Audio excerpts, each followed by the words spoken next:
diplomacia do nosso grande estadista Mao Tse Tunga, né?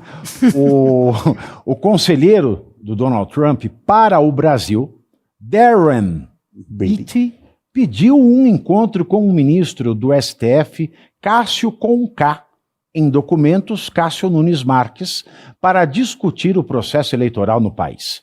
Vale lembrar que Nunes Marques, ou Cássio Conká, é vice-presidente do Tribunal Superior Eleitoral, TSE, e assume a presidência da Corte Eleitoral em junho, comandando as eleições presidenciais deste ano.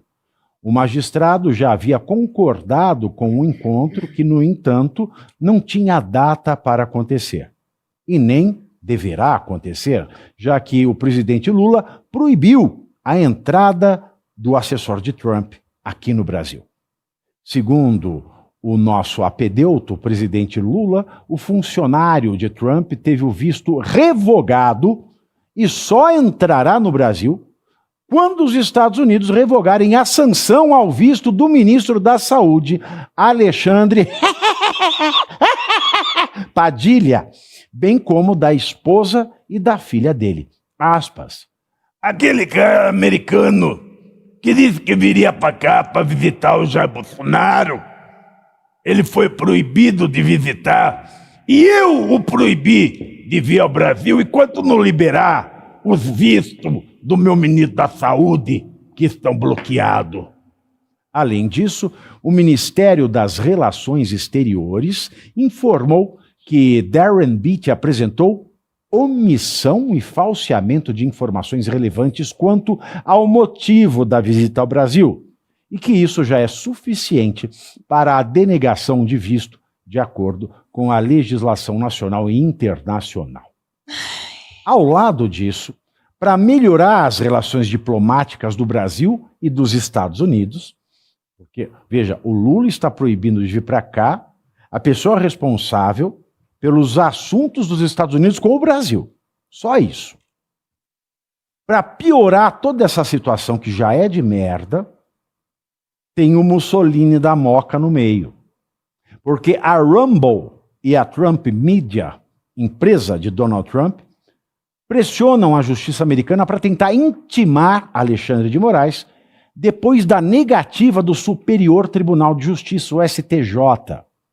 Depois da negativa do STJ no início do mês, o cumprimento de uma carta rogatória enviada pela Justiça Americana para intimar o ministro do STF em ação movida pelas duas empresas, os advogados pediram que o Tribunal dos Estados Unidos autorize uma forma alternativa de citação de Moraes no processo que tramita na Flórida.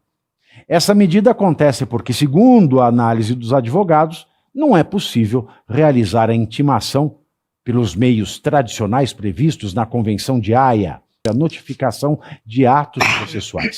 Esse desenvolvimento confirma a citação convencional pela Convenção da Haia ao ministro Moraes não é possível, reforçando o pedido dos autores para que seja autorizada uma forma alternativa de citação. Fecho aspas. Vale lembrar que o processo chegou ao Brasil em agosto do ano passado, mas acabou não sendo recebido pelo STJ, que negou o cumprimento do pedido de cooperação judicial encaminhado pela Justiça Americana para intimar Moraes. E você veja que o alemão escreveu essa pauta dizendo 3 vezes a mesma coisa, de formas diferentes. Né? Uma narrando o que estava na carta, citando a carta e depois interpretando a própria carta. E aqui eu continuo. A ação foi motivada por uma decisão de Moraes, proferida em 11 de julho do ano passado, 2025, que determinou o bloqueio total de uma conta da Rumble associada ao comentarista Rodrigo Constantino, além de exigir o envio dos dados do usuário. A ordem também estabeleceu multa diária de R$100 mil em caso de descumprimento desta decisão. Cláudio Caivão. E veja só, né, Pavinato, o governo americano, né, na verdade os advogados do Donald Trump, no caso da empresa dele e da Rumble, fizeram aquilo que Alexandre de Moraes deveria ter feito para tentar citar Paulo Figueiredo e Eduardo Bolsonaro e não fez. muito menos a própria Rumble. Ele usou um e-mail para usar como intimação da Rumble. Eles fizeram uma carta rogatória da justiça americana para a justiça brasileira. Então, o Alexandre de Moraes agora, para nós, é uma versão de uma hierarquia maior do que foi Paulinho da Força, o homem que fugiu 100 vezes aproximadamente de oficiais de justiça estando no Congresso Nacional. É uma vergonha, é um achincalhe, o judiciário protegendo o Alexandre de Moraes. É nítido que não tem mais limite, o Alexandre faz o que quer, absolutamente o que quer.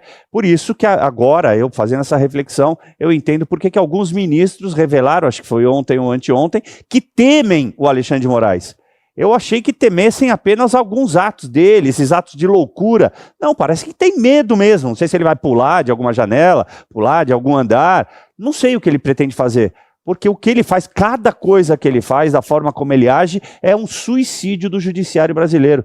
E, infelizmente, tem muita gente acompanhando, Pavinato. Agora, a Janja já foi para Nova York? Para a reunião da ONU? Não sei, não faço ideia. Ela não ia representar o Brasil lá? Ia.